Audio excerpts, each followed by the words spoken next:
Good afternoon, Michael Malice here. Let that be your welcome for the next hour. You guys are in for a real treat because our guest today is Lara Logan. Lara currently hosts the Going Rogue podcast. You were a longtime reporter for CBS News. Things got ugly. They gave you the door. You left, however you want to tell it. I have discovered a new way of trolling, and I'm going to do it for you right now. And that is giving people sincere compliments, and it makes them very uncomfortable. And then everyone gets to laugh at their discomfort. Here we go. When I met you at our friend Jake's party, you Yeah. sat there and you talked my ear off. And everything you said was so interesting and articulate and insightful that I was sitting there like, what's his name? Wanting more gruel. Like I could, Oliver. Oliver Twist. And there was so much you were telling me over so many topics. I'm like, I have to get her on my show. Just off the top of my head, just, when people tell you things that are like, you feel stupid, they're so obvious. Like one of the things you talked about, you had done a piece or been involved in a piece that a fair amount of firefighters are arsonists. And Yeah. it makes perfect sense because you think about like with people who prey on kids, it's going to be teachers because every animal knows to go where the prey is. It's just Yeah. right. So of course, if I'm someone who's attracted to fire, I'm going to be in a job, and it's just so I don't even know where we're going to start because you were just saying so many interesting things. I guess Let's start with your shoes, because I remember you were wearing some funky shoes at that party. I have a lot of funky shoes. That's true. Was I wearing my American flag ones? No, they were orange.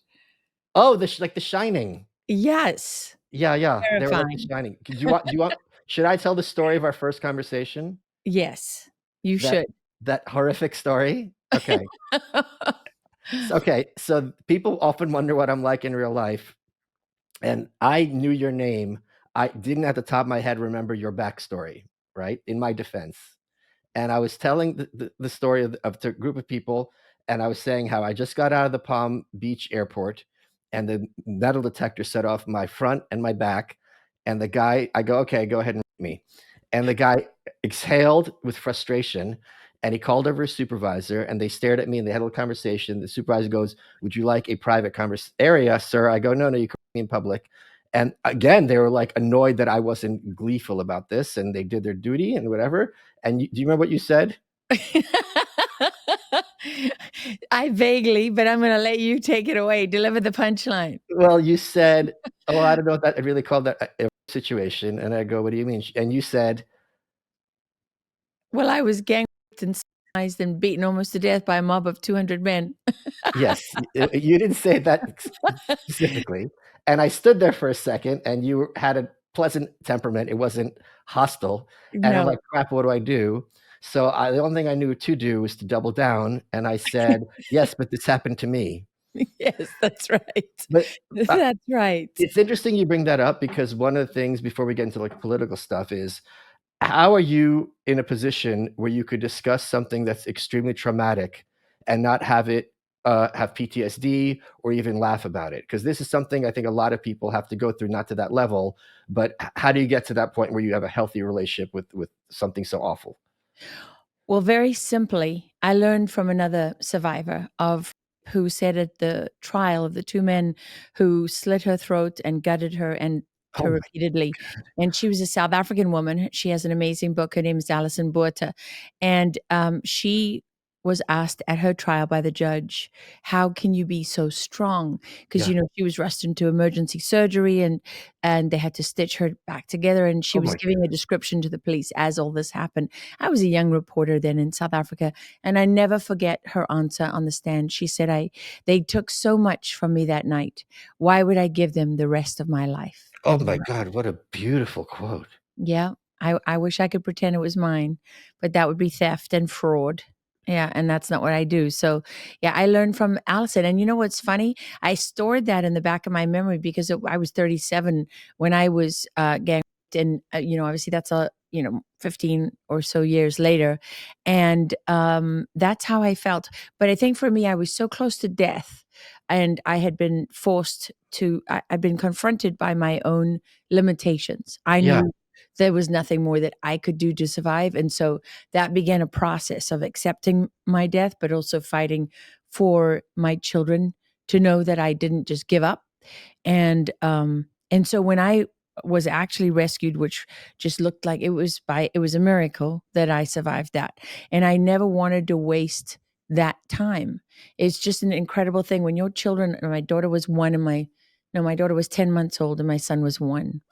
And was really filled with terrible, terrible guilt at knowing that they were going to grow up without a mother.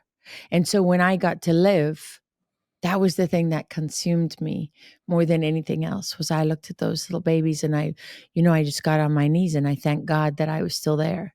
So I didn't want to waste a moment of that. Plus I was loved all my life. I had a wise mother and a wise father. I didn't have an idyllic upbringing. My parents were divorced and all that, but I had love and wisdom.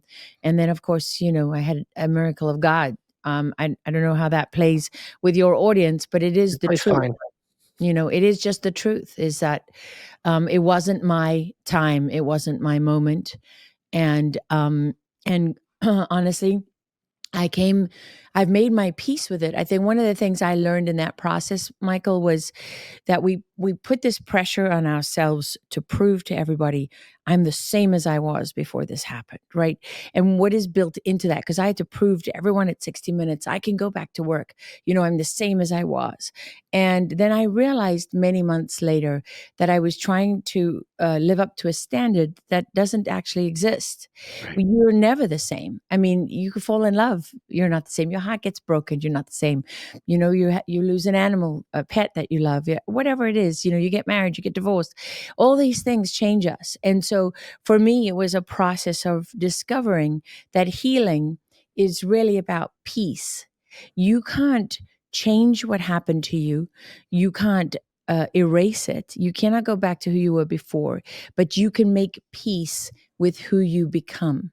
And you can make peace with what happened to you. And I also never had any anger or rage. I just didn't care about the men who did that to me because I had lived long enough to know that bad things happen to very good people all the time.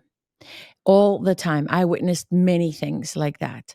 And I reported on it. In fact, part of my reason for being is to tell the stories of good people who are forced to endure terrible things in the hope that somehow it'll be made right. So I had that knowledge and that certainty. I knew very much who I was as a person. And so I was given a lot. And I'm not a person who looks I am a person who tries to live in gratitude. I try to be conscious of all the blessings that I have. And it's taken me a long time to learn that lesson of being as grateful for your trials as for your blessings. That's always a work in progress, right? But if you can get there, it's a very peaceful place. And that's sort of how I live my life. I'm just very grateful that my children still have me all these years later because it didn't, I was dying in that square and it took a miracle to save me. Yeah, a good friend of mine named Matt, and he asked me to use his name when I went on Rogan because he told me that he had been the victim of childhood abuse of a certain kind from a Mhm. neighboring boy. And the point I try to talk about this as much as possible is for people. I think it's a disservice for those of us who haven't had that happen, that they have to keep their mouth shut and hide it a Yeah, secret and deal with it, where it's like it's happening for the rest of their lives, where it's like, no, no, no. I treat him exactly the same. I don't think, first of all, it can never happen again because he's an adult. So in a literal sense, it can never happen. But sure. second, like, to kind of reconcile, this happened in the past. This is not who you are. You are someone who has a life and has choices, and doesn't make you bad in any way. And when I talked about on Rogan, and again, I bring it up whenever I can because it's something I feel so passionately about. So many other of my friends and strangers on social media, said, I never told anyone this, and I think it's Right. so That's what healthy. happens. Yeah, I think I have right just a few feet away from me here in the studio, I have a huge box filled with tens of thousands of letters that people that wrote to me after I talked right. about this publicly, and many of them from men. And Oh yeah. I was really touched by that, because I realized it made me realize how much harder it is for men to talk about being raped or sexually abused and assaulted, and even violently, right? And that I think is a kind of a gift from God, is that He opened that door to me, that I can speak to people, and I understand what Matt means because I knew that night that I was not going to carry this Oh as my wow. dirty little secret. I knew that I was going to speak about it. But why? Because the Egyptian soldiers who came, who beat their way through the mob to get to me when I went down for the last time and I couldn't get up again, they wouldn't touch me when I was naked. So they left and they went to get an abaya, which is the black, completely black robe that covers you. And once they put that on me, they carried me through the mob. And, it was like being erased. I'll never forget that feeling. And nobody knew what to do with me. I mean, my producer, Max McClellan, and my field producer, Jeff Newton, Richard Butler, my cameraman, I love these men still today, like I love the most important people in my life. They really are the best at what they did, and we did a lot of stuff together for many, many years. In sewage canals, pregnant, all that stuff in war zones, and they didn't know what to do. They couldn't even look at me because they don't want to violate you any further. And if your leg is blown off or you get shot, everybody knows what to do. But when this happens, no one knows. And that robe going over me, I just realized I was just being erased, and that was not going to happen. What would you tell people, the first step, who have been dealing with some kind of horrific incident like this, and they don't really know how to grapple with it? I would look for Alison Boerta's book. It's Okay. very short. It's not a difficult read. She I think she's the woman that really inspired me with her natural strength, and it's when you realize that you can choose how much of them you give, Right. right? You're no longer the victim, right? So sure, some days or maybe for a while there, you're giving them more than you wish. But if you work at every day, you think about it and you decide, hey, they don't they they don't get to have that I never go on vacation again, or I never smile, or I'm never happy. Why do they get my whole life? Why does this person who through whatever issues they had took all this from me? Now I'm going to give them everything? No, I'm not. I'm not giving them all of me. I'm not giving them everything I have. And you decide how much of yourself you can reclaim or hold on to. That's what I would say. And Alison Boerta, she only survived by crawling, holding her head down, and she had to feel around in the dark for her guts, and she held those in with her denim shirt that she found on the ground, and she crawled to the road in the middle of the night through stones and rocks and thorns and everything, and all she could do, she'd lost so much blood, was lie across the road. And the second car that came is the one that stopped, was a young veterinarian, and he ended up marrying her. Oh my God. Wow, Yeah. what an amazing story. Yeah. Good Lord. Boerta's Oh, Botha, Alison Boerta. let me If I'm you look gonna her put up. we're gonna put a link to the book. Let me look up what the title is. Boutha. No, just Botha. Okay, your accent. Yeah. Okay. Yeah. Um So the book is called I Have Life, There you Allison's go. Journey. So we're gonna have a link. This happened to her in 90, and this happened to her in 1994. We'll have That's a how link old I in the am. show notes. What an amazing. It's funny because let's talk about this a bit. One of the reasons I wrote my book, The White Pill, over there, is I think Americans are naive about the nature of evil, that they think it's some crazy person with a mustache or beard banging a gavel and rambling in some language. And I think COVID showed it's very often your neighbor, and they water their lawn and they look after their kids. And as soon as they're told to by the television, they'll pick up that phone and turn you in, and they'd be proud about it and brag about it on Facebook that they did the right thing. And this happened. We saw this in East Germany. One of the things I discovered while I was doing research is that this woman Anna Funder, she was a Australian journalist. Mhm. She read a book called Stasi-Land, and she talked to a former Stasi recruiter, and he goes, "We didn't have to bribe them. We didn't have to No. blackmail them. These people are tripping over themselves because they wanted to feel important, or they were lonely, or they wanted to feel like they were better than somebody else." Mm. So you hear stories like Allison. It's things that are kind of unimaginable to Americans, but in many parts of the world, this is very common. It's so interesting that you say that, because I did two 60-minute stories with a French Catholic priest. And one of the things he did was he spent, I think it's more than 20 years now, going door to door across Eastern Europe, interviewing the survivors of the Nazi Holocaust in the East. And if you remember, the wall came down right after the war. And so our whole understanding was primarily based on what happened in the West of Europe. Right. And when the Soviet archives, when the wall finally came down and the archives were released, people didn't trust them. So what Father Desbois did, he took the Nazi archives, he took the Soviet archives, he went and did forensic examination. But most importantly, he did over 5,500 interviews with people who were children, but firsthand eyewitnesses at the time. And I went with him to Moldova and Transnistria and these other places, and and witnessed some of these interviews with him and talked to him a lot about his process. And you know what he said to me about genocide? He But said, "You never find genocide without the neighbors." yeah, oh my God, what an amazing quote. That's right. Yep. And he said when ISIS came into northern Iraq to look for the Yazidis, who said they live over there? Who Right. pointed out when the Einsatzgruppen, which was Hitler's killing squads, right? In the East, their policy was total annihilation. In the West, they had the concentration camps. So when the Einsatzgruppen would come to town, who would they go to? The local people. And they would say, "Where can I find the Jews?" And it was always the neighbors who said, "There's a Jew living there. And there's a Jewish family there." And, and they led them there. It was really incredible. And the second thing is, I'm reminded of something General Flynn said, which is that what he said, this is a quote, "What keeps me up at night is the sobering realization that evil really does exist." Oh, And I yeah. think it's very hard for Americans to get their head around that, because there is real value in being good.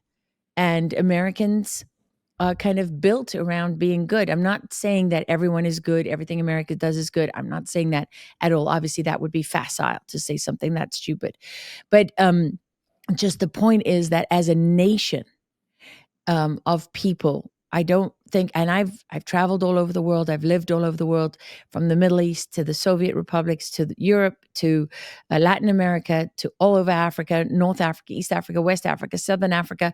I mean, I've been all over the world, and I have never encountered a nation that is, in a sense, as idealistic as a nation, and in their belief in the fundamental goodness of man. And that is a uniquely American quality, which often, has worked against some of our allies, like in Afghanistan recently, because you had really evil Americans that orchestrated the handover of a nation to a terrorist regime, right? And they didn't see it coming because they believed also in the innate goodness of Americans. Folks, as many of you know, I've had stomach issues my entire life when I was a kid. It caused lots of problems. I had to eat in the principal's office because I had to take my Mylanta, and I left the school. It was a whole thing. And I never thought I'd know what it was like to be normal. And then I had a coworker who had Crohn's, which is no joke, as you guys know, and he recommended probiotics, and I tried them. And it was the first time, and I was in my 20s at this point, where I could have a normal relationship with food. It was that much of a game changer. So I want to talk to you guys about Just Thrive Health. If you go to justthrivehealth.com, use promo code WELCOME, you get 20% off your first order of probiotics. Try them. You'll love them. There's something else that they have. They've also recently introduced Just Thrive Bitters. Bitters are tasteless capsules with 12 bitter herbs, which are clinically proven to wake up your digestive system for results that you can feel. No more bloat, burps, or bellyaches after meals, just comfortable digestion. And you could try them risk-free, because if you don't like them, full product refund, no questions asked. If you're having stomach issues, you've probably told yourself, like I used to, either this is just how it's going to be or this is normal. Just because it's happening to you all the time doesn't mean that's the way it has to be. Please try it. You will be surprised how much better your digestive system can be. And by the way, once that happens, everything else falls into place. That's justthrivehealth.com, promo code WELCOME for 20% off your first order. Full product refund, no questions asked. Your health is your greatest asset. Thank you, Just Thrive Health, for sponsoring the show. Let's get back into it. one of the reasons why I hate this kind of I have no issue with someone being an atheist, whatever, but I hate this kind of atheist movement, that Richard Dawkins kind of stuff. Mhm. Because one of the things, like kind of doctrinaire atheism takes away, is this belief that demonic activity exists on this earth. And I think religious people, especially in America, really understand, wait, things are done that are not like robbing a bank or, killing your Yeah. ex-boyfriend. We can wrap our heads around this. Things Yeah. that are so make no sense to you, because as a human being with a Yeah. normal, kind of bell curve of possibilities, it would never even enter your head, like, to do what happened to Alice. It's just Correct. like, yeah, it's It just wouldn't. right. So, Michael, I told you I do a lot of work on trafficking, and counter trafficking. And I'll tell you what a guy told me who's rescued kids for years. And this is the second person who told me this. He literally said he went into a house and there were just room after room after room was filled with dead babies. Oh my And god. and he told me, I said, well, how did they die? And he said, well, they farm. And I knew about human farming. I was tipped off by an Intel guy more than 20 years ago, a little longer. He said, when I said I was interested in counter trafficking, he said, you need to look at human farming. And he was right, because this is one of these houses that is where they farm human beings. And this guy told me that these babies, I said, how did they die? And he said, well, what they do with the babies, they starve them from birth. So they never feed them. From the time they're born, they never, ever feed them. And what does a baby do? It sucks. And so they put them on their genitals, they Oh my form it, god. they sell this, and eventually they drown them with their semen. I mean, and I'm sorry, but there is no explanation for that other than pure evil. That is demonic. So getting us to believe that demons don't exist and God isn't real and all the rest of it, that's part of just blinding you to what's happening right in front of you. It's happening right now as we speak. There are guys online that have paid money to watch babies be murdered in this way, tortured and murdered. It happens every single day. And I work with so many people in the county who rescue kids. And, one of my friends said to me once, he said, Lara, trafficking is how you murder a child without killing them. That's what child trafficking is. So It's you tell me that evil doesn't exist after you've looked at that and confronted that reality. it's funny, I'll use that word very loosely, is that no matter how low, talking that book was about the rise and fall of the Soviet Union, and Margaret Honecker, who was the wife of Honecker, who was the head of East Germany, she had a concentration camp for kids, and they would take kids away from parents who they didn't think were politically correct and give them to other parents to raise communists, good communists. And many times, Wow. Okay, that hurts. after the wall fell, they would meet, or they wouldn't want to meet. But you're talking to a stranger. If someone's Mm. taken away from you at 5 and you see them at 30, this is not the same as raising, this as a mother perfectly well. And, the things they would do to these kids in this camp is just, you never, and one of the kids, I tell this in the book, suggest his little buddies, I'll try to hang myself and then you guys can escape. Like, this is the kind of mentality it's brought to. And no matter how depraved my knowledge is, there's always someone, like you said, more creative. And I'd never heard that term human farming before. And I'm not Very glad well. that I know that and as soon as you say it, it's like, well, of course they Of would do course. this. Like, why Yeah. wouldn't they? Yeah. What's amazing though about that story that you just told, Michael, I mean, it breaks my heart. And as a mama bear, I want to tear down walls, right? You're not going to keep me from my child. I could think of nothing worse than being separated from or losing or my child being harmed like that. But look at that little boy. While that story is so tragic, the fact that he's offering to sacrifice himself and hang himself so the others can get away, that is more powerful than every demon. That is the power Sure. of the good in us. For me, personally, that's the power of God. That you can rise as human beings can rise to a level of greatness that is breathtaking. In our humanity, we've been taught, this I'm a big superhero fan, right? I love the Captain America and all that stuff. But what I realized later in my life is we've been taught to view human frailty as human weakness, and that somehow the holy grail is to live forever, and to have superhuman abilities. Well, that really is in information warfare terms, that's kind of conditioning for this idea that as humans, we are less and we should aspire to be more than human, i.e., more than as we are created.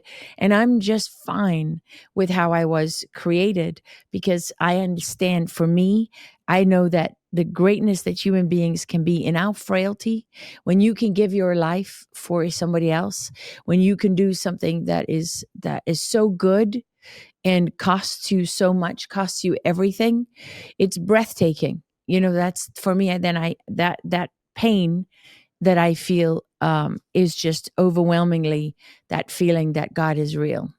Yeah, it's I remember there was a story, I think it was a CNN producer, it was someone involved in journalism, and he was arrested because he was on a Mm. message board bragging about the videos he was seeing of like infants or something like that. And the thing Oh that yeah, jarred me wasn't that there was this guy who was into this, which obviously I knew, it's that there's a message board and they yeah. sit, and they're not all really computer geniuses hiding their location, No. and they feel safe enough to talk about it openly, and they're right to feel safe enough because I'm sure the Mhm. message board wasn't just a day old, and they're Nope. talking about it. And it's the kind of thing again where it's just very hard, I think, yes, again, in an American context, because when the movies or the news, can you talk about a bit about this? Are there news stories that are so horrific that they kind of try to sweep them on the rug, or kind of soft pedal it because it's just a lot for people to swallow? Well, yes and no. I mean, a great example is that when 9/11 happened, collectively the newsrooms decided that they were not going to show pictures of people jumping from the buildings and plummeting to their deaths. And I think the feeling was, well, I know the feeling that we all talked about it in the newsrooms and we discussed it, and there was the issue of censorship, but it was just felt like it was so distasteful in Yeah, that yeah. moment for the families, to go through something like that. So I don't want to say that every decision that is made is nefarious, right? Sometimes it's just out of deference to the families. Like when I was on the battlefield, so many times if a soldier was wounded in combat, you know, one of the things it makes everyone else, all the other soldiers are really hostile towards you. They don't want you. So, we would keep a respectful distance. I mean, I was very experienced and my team was very experienced. So we knew how to do these things tastefully. When I was at a news agency, quite interestingly, I worked at Reuters news agency for many years. And so we had clients all over the world. And that's, the US, Canada, Europe, and then of course the Japanese and the Chinese. And the joke was always, in South Africa under apartheid, which was a system of racial injustice, that there was a quiet revolution against that and a lot of violence. And we always used to say, don't forget the close up for the Japanese, right? Because the Japanese have culturally a different threshold. And they would want to see, if you said people were burned, they would want to look at the burned Oh, bodies up wow. close. And of course, for the Brits were never going to air that, right? And so some of that was cultural. But then, when I was in Iraq once in Baghdad, and the internet was fairly new and all that, so I didn't really know what I was doing. I did a story and I showed how we were living on Haifa Street, which was filled with Al Qaeda. In fact, it later emerged the Iraqi government had done deals with all these Sunni insurgents that they could be there as long as they didn't attack on the street, because they put a public face on having cleaned up the violence, right? And what happened is that they hadn't cleaned up the violence, and of course they later counterattacked from that area, and it was a lot of people died, and then there was a war between these guys and the Iraqi military. And so I showed how there was violence and torture happening on both sides. But in order to show that your allies are also torturing people to death and murdering civilians, you have to show the bodies. And our news editor at the time didn't want to do that. He said, no, he said, I don't need to, and this is a quote burned into my memory. I don't need to give people a reason to change the channel. Oh my So God. I was mad and I emailed the story to everyone in my contact list. And I said, this is being censored by CBS. You watch it, you decide. And of course, somebody picked that up and they did a story about the left picked that up and they did a story about how CBS was censoring it. And the right picked it up and accused me of getting video straight from Al Qaeda's press office, which really made me laugh because I was like, okay, you obviously don't know how it works, right? You Right. people just don't know how this game works. But then I knew I was, sort of done the right thing because both sides were mad at me. and both sides were exploiting it and using it for their own reasons, and the truth had nothing to do with that. So I don't know if I'm just an anomaly. What I have seen happen since I left the fold, I worked at CBS, ABC, NBC, for many years. I've been a journalist for more than 35 years. And what I have seen happen since is that journalists, number one, lost all of their moral courage. They saw things, people being canceled and people like me being attacked, and it was it. They just took a knee. I mean, collectively, they all took a knee. And then I learned through that process of being targeted that the agency and the political parties have their plants all across the media. There are people who have what's called placement. So they're placed within the organization, and then access, right? They have access to information and whatever it is that they need, access to people. And they exploit all of that. So I didn't understand that because I grew up outside of it, and I lived many years 5 years in Baghdad, in Iraq. I lived years in Afghanistan. I worked from London. I was always out in the field. And then when I did come to the US, I worked from DC, and I just had a slightly naive view of US politics. I didn't understand that media matters for America, and these kind of assassination teams for people who hate this country were already well underway under the guise of, ethics and journalism, and that they had an entire infrastructure that was built up, and they were being fondled. They were probably being fondled as well by people from outside the country who were then filming it and, extorting them. And so I was very naive to all of that. And I think what happens more in the media today is very different. It was a subtle kind of shifting of us where we all agreed pretty much on the same things. We all agreed that anti-abortion people were crazy and they blow up clinics. And then we agreed that Republicans were kind of weird, and Bush was horrible and Cheney was vile. And, it was more that by that time, the universities were pumping out Oh, yeah. little ideological puppets who all agreed with each other, and nobody considered disagreeing because it wasn't natural. You didn't even have to really engineer the coverage. Now, since then, I think you have to engineer the coverage, right? Because you've created a situation where 60 Minutes was used to cement the steal of the 2020 election by putting that moron Chris Krebs on, that little paid political operative / puppet of the agency, to go and say this was the most secure election in history, which is obviously Wait, can I interrupt you there? Can I interrupt you there? Because it was something, whenever I hear like certain claims, instead of dismissing me like, okay, that's crazy, I would Yeah. say, okay, what needs to be true for this to be true?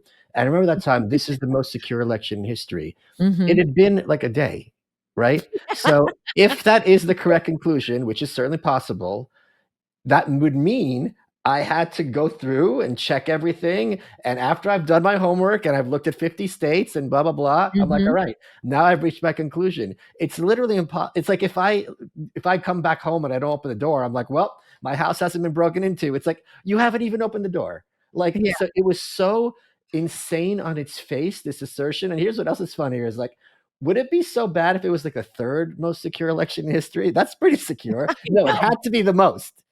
Why didn't he just say one of the most? No, he had to say the most. I mean, in journalism, the first thing you learn is to CYA, right? Don't ever Right, make a claim that somebody can automatically come and show you, well, that's not true. And especially when it can have the same effect. That right, made no sense. But remember, the real teller for the election was when Fox News called Arizona with less than 10% of the vote right. counted. That's the same thing. You haven't opened the front door. How would you know? Right. Yeah, it was. There's a lot of things. One of the things that was, so you mentioned a lot of things that I want to pick up on. First of all, you mentioned media matters. I think a lot of times when people talk about the left as this kind of monolith, they're kind of missing the forest for the trees, because Bernie Sanders is not the same thing as Hillary, and she's not the same thing as AOC, and they're not the same thing as Mamdani. David Brock, who runs Media Matters, who's formerly a Republican operative, I think he's a little bit under the radar. I don't, and I'm curious if you have any thoughts about him, because from my knowledge, he's one of the most uniquely insane and evil people on the left I on a couldn't whole agree other more. on a whole other Yeah. level than say Rachel Maddow. Oh, yeah. I mean, Rachel Maddow is so stupid. It's painful, and she's just like a little puppet on the end of a string. We're just going to pull it. David Brock is the kind of person who pulls those strings. Right. So Yes. that's the difference between them. Now, he's not the ultimate guy in charge, but look at him. He was a so-called Republican strategist who went off to Bill Clinton. Then he said he lied about everything, right? And he was going to make it up to the Clintons. But who was his boyfriend for 11 years? Who? James Olifantis. Oh, is Who that right? Oh, yeah. The owner of Comet No. Pizza. Oh, yeah. 11 years they were together. That is all over the internet. Anybody can look it up. Don't take my word for it. So all that time leading up to Holy Pizzagate, crap. who was together? The two of them. And David Brock, he's just the thing about David Brock is that these people present themselves as if they're a nonpartisan media watchdog. Right. And they are literally just attack dogs. They Right. are like cocaine fueled attack dogs who do not believe in God, who have no sense of right and wrong. They want, if they can get you to kill yourself Yes. and take all your children with you, that will be a victory to them. You know how the CIA has stars on its wall for people who die in service? Like they would put your star on the wall because they'd be so happy. They'd be celebrating your death. They're the kind of people that when you see people celebrating Charlie Kirk's assassination, like they're the father of that. Right? They give birth to that. And not only that, but they're well funded, or should we say they were well funded until Trump took office, because I hear they're having financial issues. Maybe that's because USAID was shut down. So that money laundering operation has, for the moment at least, seen better days, although, it hasn't been buried completely. They're still trying to claw back every cent. So we have to watch that space. Yeah, it's interesting because again, when people think Biden and David Brooks are the same phenomenon, they're not. Because I'm positive Biden.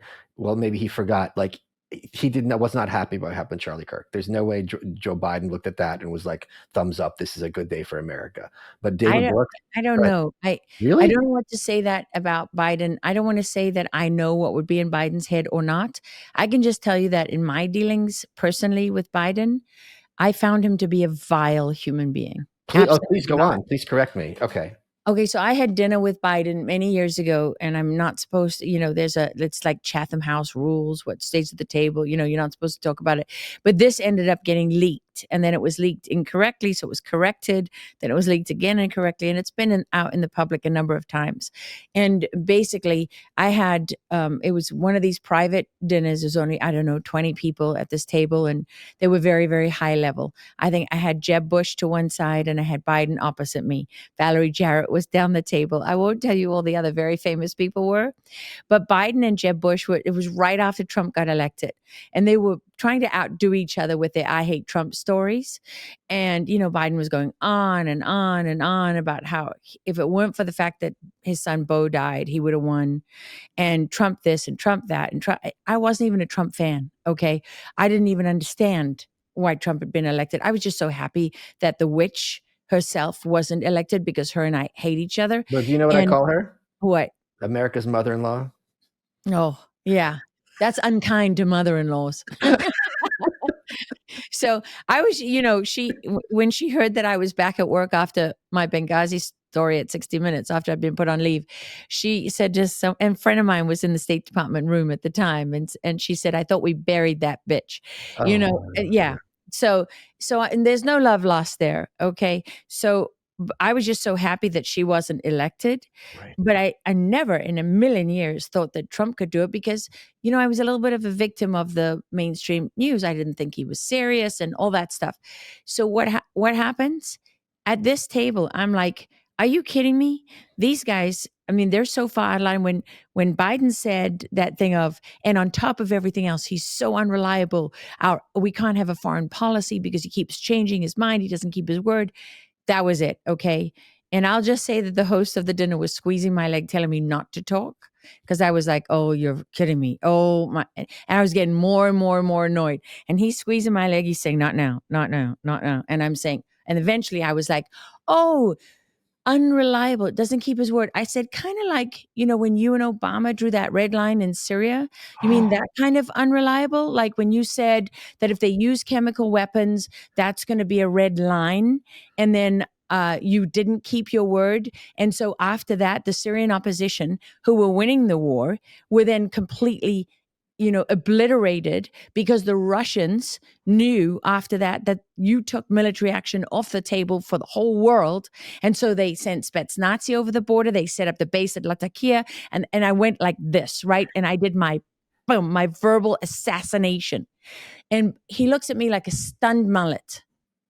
And all he can come up with to say is, I don't think that's when the Russians came in. I'm not kidding you. And I looked at him, literally, I looked at him and I said, are you serious? I said, I said, look it up. I said, just look it up online. That is 100% absolutely the turning point in that war. And as a result, hundreds of thousands of people have been tortured, killed, moved from their homes. I said, that was it. Because, at that time, 2017, it looked like the Syrian opposition were done for. Yeah. After having the upper hand. Anyway, at the end of the dinner, all I can tell you is I was talking to a couple well, what happened then is nobody could believe it, right? The table just went silent, the whole table. People were in shock. And so he said, okay, well, that's it. I'm not going to talk anymore. And there was a very nice man who may or may not be a very famous billionaire next to him who tried to be very nice and say, oh, please, don't, we love to hear you talk. You're such a great speaker. Please, and he tried to make nice. And Biden, like that, he turned on him. And it was unbelievable. I mean, he was fists up at the table. You know what we do with people like you in Scranton? We take him out the back. He wanted to fight him. I mean, it was just like, you're looking at this thinking like, what on earth is this? What is this? He's literally yelling and screaming at this man who had nothing to do with it, who's only trying to make him feel better and is trying to smooth over a very awkward situation at the table for which I was 100% responsible. And then I don't even remember how we got it calmed down and people moved on. But at the end of the dinner, I'm standing there with a couple of these high-level people, and who walks up to me but none other than the other witch, Valerie Jarrett, and she comes up to me and I just want to tell you, Miss Logan, that what you did was completely disrespectful. And I looked at her and I said, get your hands off me, you damn dirty ape. Is that what you said? That's what I was thinking. I was like, Mom, I'm going to do this right. All my being raised well kicked in. And I said, I'm really sorry you feel that way, Valerie. I said, but I have to respectfully disagree. And I would like to remind you that he is the former vice president, not current. Because she was like, you were so rude to the vice president. Oh, well, yeah. She just looked at me with murder in her eyes and stormed off. Oh my! But so I imagine that people squeeze your leg a lot at these dinners, huh? Oh yeah, yeah. That's not an unusual situation. I don't always get invited back, but it's okay. I'm not really there to get invited back. I mean, that's not my job. So you guys know that I wear Sheath underwear every single day.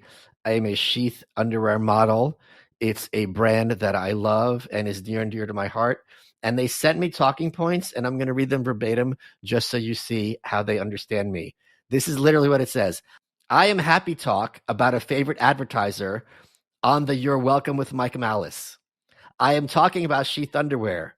Look, they don't need to send me talking points because this is a product that is near and dear to my genitals every minute of the day, even in the shower. What makes Sheath underwear unique is its dual pouch technology. It keeps you cool in the summer, keeps you snug in the winter. There's one pouch for one part of your male anatomy, another pouch for another part of your male anatomy. You try it on the first time, you're like, what is this? And then years later, you're wearing it all the time and designing underwear for the company as well, because that's how much I love Sheath underwear. Lots of people are like, is this stuff really that good? Like my friends. And I go, just try it. And they try it. They're like, oh, okay. You really know what you're talking about. It's like, yeah, when it comes to underwear, there's like 5 things I know what I'm talking about. This is one of them. If you thought about buying Sheath before, let this be your welcome to buy a pair. I promise you, you will enjoy it. They also have shirts. They've got hoodies. They use materials like bamboo and mesh for even more cooling comfort. We need that here in Austin. It gets pretty muggy. It's the sweatiest city in America, apparently, even though we're not full of big fat fatties. Anyway, here's what I want you to do. Go to sheathunderwear.com and use promo code Malice, and you get 20% off today. Oh, they very helpfully spelled it out for me. MALICE is the promo code for 20% off. And then you will be saying, I am happy to talk about a favorite advertiser on the You're Welcome with Mike Malice. I am talking about Sheath Underwear. Thank you, Sheath, for sponsoring the show for so long and keeping my junk nice and tight. Let's get back to the show. Of all the high-powered people, this is something I think a lot of people are fascinated by. Of all the high-powered people that you've interacted with, behind the scenes, who have you been most impressed by in person? Let me see. Okay, Bruno Mars is a Really? wonderful Okay. person. He is he's an amazing person. He is a loyal friend. He's a great guy. He loved his mother madly. I mean, he's wise and he's strong and he's kind and he's patient, and I mean, he's a real perfectionist. He's really good at what he does, and he's just a wonderful person.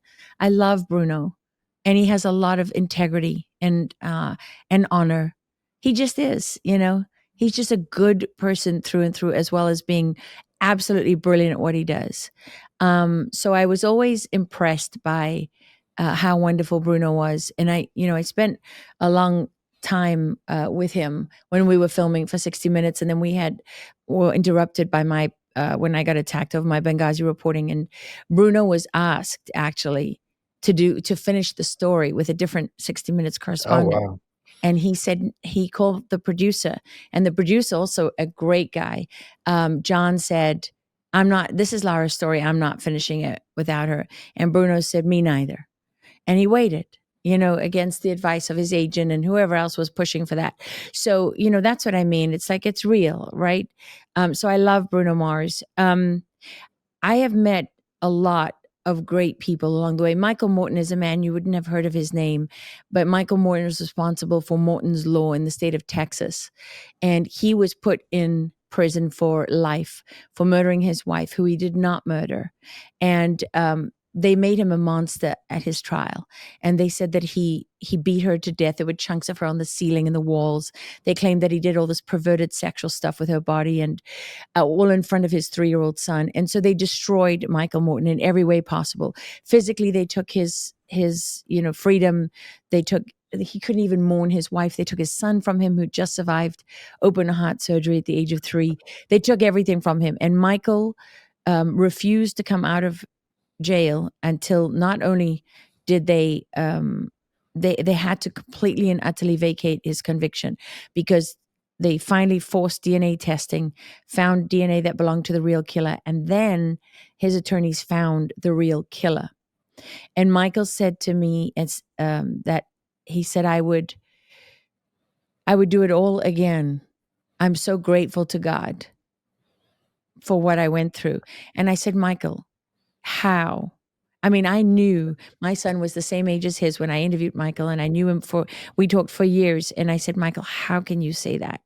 Because there was 15 years in jail. He Oh, my God. plotted the murder of all the people he wanted to kill for putting him there and lying about him. He was there like 25 years, maybe it was 27. Anyway, I just said to Michael, how can you say that? And he looked at me and he said, Lara, I would never be the man that I have become if I had not walked that path. And he said, it's God's plan, God's design. And he said, I am a better man today. I could never have gotten here without what I went through. And he meant it, and I like people that humble me, and I learn from them. And I met a lot of people like that along the way, good people in Iraq, Afghanistan, but also in the US, You meet good people everywhere, not just on a battlefield. For sure. One of the things I'm glad conservatives are increasingly coming to understand is there is this conservative idea of lock them up and throw away the key, which if someone is a violent assailant or does something to Yeah. kids, there's a murder, I'm all for.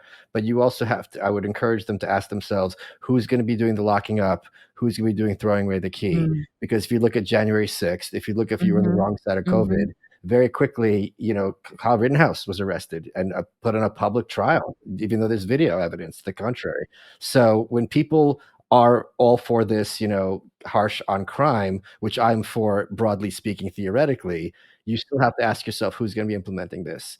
And there are these stories. I think, and Trump is a great example of when you have a prosecutor who gets an idea about you. God bless you if you have to try to fight this.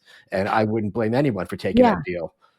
The ultimate example of that for me is Nelson Mandela, Oh, because sure. being a South African and growing up there, what if Mandela had been put to death? What a loss for the world that would have been, and just for the color of his skin, really, because although he was arrested on attempted terrorism charges, that wasn't, really why the South African government went after him so hard. And you know what he said at his trial, at the Rivonia trial, which is a famous speech that people can find online. One of the things he said is that freedom is an ideal for which I would very much like to live. Oh, wow. He said, but it is also an ideal for which I am quite prepared to die. So he knew when he took the stand that day and made that speech, he knew that the South African government had the power to just execute him. Yeah. And they didn't. By some miracle of God, they didn't. And of course, look what Mandela lived, and lived on to become and to mean to the world. So for me, I just can't. I grew up in a country where people were imprisoned and punished for the color of their skin. And that is such a grave injustice to me. I can't support the death penalty. I never have been a supporter of that. But of course, that doesn't mean that you want New York and San Francisco and these radical Marxist DAs whose objective is defund the police, shut down the prisons, and let people, rampage and steal and murder and rape and do whatever they want to. I mean, there's obviously a lot of ground between those two things, right? And most decent, reasonable people feel that way. In fact, one of the things I feel strongly about is prison reform, because there are too many people that are in prison today who are going to come out one day, and if just because they, maybe they didn't get a real good start in life, or maybe they took a wrong turn along the way, or maybe they took a number of wrong turns, right? But redemption is part of our Christian faith. That's like, I mean, that's given to us. We're all able to be redeemed for our sins. So it doesn't feel to me like it's up to us to deny that to other people. And when you put them in a system where they are fed food that is expired, that's disgusting, that you couldn't feed confidently to your pets because you wouldn't even know if they'd survive it. When you treat them as if they're worthless, how can you ask them to come back into society and value your society? I mean, just from a practical perspective, it doesn't work. So one of the things I love about you is that no matter what topic it is, I feel like I could draw something from a hat and you'll go on at length, like very articulately and just all this insight. So this is something I'm positive you know a lot about that Uh-oh. few Americans don't.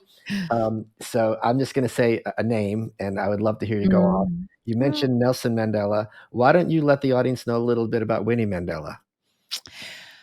Well, Winnie Mandela breaks my heart because as a young woman, when Nelson Mandela, he was a tall man, he was a boxer and he was physically imposing. And I think the story is that he saw Winnie waiting for a bus one day and he was mad about her. And they fell very much in love. And I don't remember, I mean, they were together long enough to have a few children. Zinzi and Zanile Mandela, those are, two of his daughters that I know. And so they had that time together. But when Nelson Mandela was then put in prison, Winnie became the face of the struggle in South Africa, and she represented Mandela all over the world, and really the face of a very powerful movement. Now I know cynically, of course, that Open Society Foundation and George Soros and all these Marxist institutions and other globalists were funding and pushing part of this. So I'm a little more cynical about it. But nevertheless, what it meant to the people in South Africa was that millions of people who had no hope, who were mired in poverty, really had a real movement and a real leader to cling to. Unfortunately, Winnie Mandela is the quintessential example of what happens when you become corrupted, whether it's by power or money or both or fame or all the rest of it. I don't know, but what I remember above all is that when Mandela was still behind bars, Winnie she had her head bodyguard was in charge of this, what she called her soccer club. And the soccer club was really a bunch of henchmen. And what they did, they took this young boy, Stompy was his name, from the one of the townships, and they beat him to death, and they murdered him, and it was brutal death, and it was in cold blood, and Winnie just became unrecognizable from who she was. Now, of course, Mandela gets out of prison. She got away with that murder. Mandela gets out of prison, and he walks out of Victor Verster prison holding Winnie's hand, and the whole world is watching, right? I mean, just thousands of journalists, every news camera. It was biggest news all over the world. And I will never forget, as a journalist in South Africa, in the Reuters News Bureau, I think it was about 2 years later, maybe less, when Mandela called a press conference. Now, he was president of the country at the time, and he called all the foreign press and local press together. And this man, who was the most sought after world leader, stood in front of all of these journalists, and he said these words. He said, "Since I walked from prison, however long ago it was," he said, "I have been the loneliest man." And that was when he just offered himself up. He said, he told everyone that he and Winnie were getting divorced. He told everybody how painful it was for him personally, how heartbroken he was. And he said, "But I'm here. I'm here now. I will answer any question that you have. And I'm just asking you for one thing in return." He said, "This hurts me so much that what I'm asking of you is that you ask all your questions today and you don't ask me again. And I will be honest with you about everything. You can ask me anything you want." And to this day, have you ever seen a world leader do something like that? No, of course not. But I mean, was she not the one who was advocating necklacing and holding up matches or lighters from the stage? yeah, but I remember some of that with Winnie. It's such a contradiction because the South African government banished her to a very remote area where there was no development, nothing. Brandfort, it was called, and she had to build up from nothing. And then she became this woman that was literally murdering, having her henchmen murder people. She was getting rich on, diamonds smuggled out of Angola and other countries. And she was drunk on fame, and she became very ugly and violent. And it was very hard for a lot of people in South Africa. Imagine if you had, I mean, it's like having Jackie Kennedy be exposed as some sort of evil person. I mean, there are a lot of people that just didn't want to believe it. Yeah. It's so. Do you ever go back? What's it like there? How much of the stuff we hear? You remember, I'm sure, when President Trump had the current president of South Africa in the Oval Office, Yes, it of was being course, the confrontational. Ramaphosa. I Yeah. would love to hear your thoughts as someone from there on that whole exchange. I'm so disappointed in Cyril. I knew him as a young man. He was quite brilliant, and he helped write the South African Constitution with a white counterpart, Rolf Meyer, his name was. And I remember once one of our cameramen parked Cyril in by mistake at our offices, and Cyril went door to door looking for whose car it was, and we had a good laugh. And he was, a very congenial, likable person, super bright. And yet, he didn't go into the first South African government. He went to work for Anglo American, and basically he took the money, and he became one of the richest men in South Africa. And it was so disappointing when he came back into the government that he didn't make good on his promises. And instead, what we've ended up with is a country where there is a lot of goodwill between the people, between white and black and Indian South Africans. There is so much love, and uh, such a shared history, and such a shared identity. And yet, then at the same time, you have these subversive forces Yeah. that really are the same globalist forces that are working here. If you look at when South Africa started talking about land expropriation without compensation, that was number one when the South African government had stolen just about everything that they could possibly steal, which is what always happens with a Marxist style, Right. right? Ideology. Even though it's a capitalist government, it's got the underpinnings of the whole Marxist movement, the ANC, the African National Congress. The ruling party was a communist party, and so on and so on. And all of their backers, right? All of their friends are in these movements. And then you have the Islamic infiltration, because of course you have that leftist Islamic alliance. And so South Africa has become a big venue for money laundering from Dubai and fake passports for Islamic jihadis and so on. And then what did you have? The globalists. So at that time, when South Africa first started to address the land expropriation, something that Mandela had said that they would never do, um, it was the US ambassador to South Africa who was extremely vocal, encouraging the South African government to do this. Oh my And God. who was that man? His name was Patrice Gaspard, and he was a Haitian. And when Obama's second term ended and he recalled Patrice Gaspard, guess what job he was given? He What? became president of the Open Society Foundation for George No. Soros. Oh yeah, and he only stepped down when, after the theft of the 2020 election, when George Soros then brought his other buddy, Lord Malloch Brown from the UK, who was the president of Smartmatic, and made him the president of the Open Society Foundation as his reward for stealing that election, and presumably for holding on, for trying to hold on to their election gains as long as possible. So you start to see that these globalist forces are indeed global, right? They really are in operation all over the world. And they're trying very hard to divide South Africans. And of course, that works to a degree. You've got Peter Mokaba, the opposition leader, who's famous for the kill the farmer, kill the Boer, even though that wasn't his slogan. That was a revolutionary slogan that is, very much steeped in history, but it has a totally different meaning in today's environment. And South Africa, unfortunately, has been seduced by the concepts of DEI and redistribution of wealth. And they'll tell you, oh, but the vast majority of land is still in the hands of white people. And it's like, okay, look at the arable land. 30,000 white commercial farmers. You take that land away from them, and you know what? They never give it to black farmers, right? They always give it to their cronies and their puppets and their henchmen. And so that land is never farmed. And what that will mean is just millions of people in South Africa and across Southern Africa will starve. And most of them will be black. With But what of course, they seduce you with this idea that, oh, it's all the whites' fault. what the regime, this same thing as the Soviet Union, what these regimes say, okay, we're going to do Mhm. this for the workers. And if there are workers who are rewarded or given some status, it is going to be those workers who follow the party line. So they don't solve for, in this case, race. They're not solving that case for class. They're solving for obedience. And the people at the top are going to have complete control, and they're going to have their little pawns who are like the face, like, oh, I'm doing this for the workers. But Mikhail Bakunin said in 1867, I think, exactly 50 years for the Russian Revolution, something, I forget the exact wording, the people are not much happier if what they're beaten with is called the people's stick. And that's exactly the, oh, we're going to do this for the black farmers. And those black farmers are going to be the cronies of those in power. And if they don't deliver any food, how are you going to fire them? Who are you going Yeah. to sue?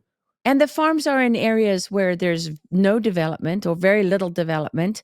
I mean, you have to want to be a farmer to be out there. Right. And farmers have to be able to be ambassadors and managers, and, and they have to read the weather, and It's they the have to cool wait, read hold the on, I gotta market. interrupt you. It's the kulaks again. You're hungry because that guy, that rich white farmer Mhm. who's a billionaire, and they'll say, is hoarding Yeah, all the food and not giving it to you. If we just take it from them, we'll all have so much, we're never gonna have to work a day in our lives. It's the same thing as it's 1930s Ukraine. 100% the same thing. You're absolutely right. I can't believe I didn't realize that until just now. It's exactly the kulaks. And And that's God what God help South Africa. But Michael, see, recognizing these patterns Yeah. is what, people ask me all the time, well, where do you get your news and how do you find the truth and how do you know what's true? It's learning to recognize the patterns, because that tells you, Yeah. oh, wait a minute. Okay, so the leftists who are fighting against race in South Africa are really using the same tactics as the Marxists. It's the Marxist playbook. Okay, so where's the money all coming from? Oh yeah, the money comes from all the same people. And didn't we just see that with BLM? Wasn't Patrice Calor and all these people running BLM? Where did they go? To Cuba, right?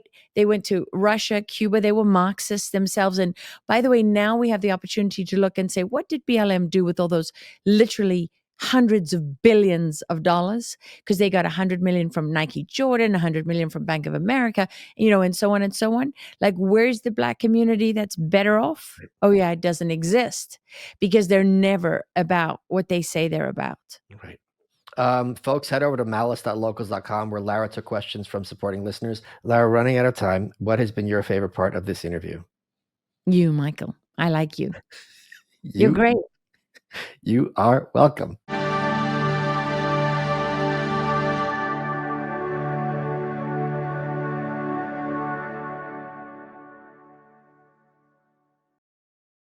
Hey, it's James Altucher. I've been an entrepreneur, investor, best-selling writer, stand-up comic, and whatever it is I'm interested in, I get obsessed. Yes, it's led to success, but it's also led to such heartbreaking failure. I have failed more times than I can count. I wish in my life I had people to talk to. That's why I started the James Altucher Show and bring on some of the most brilliant minds in every area of life.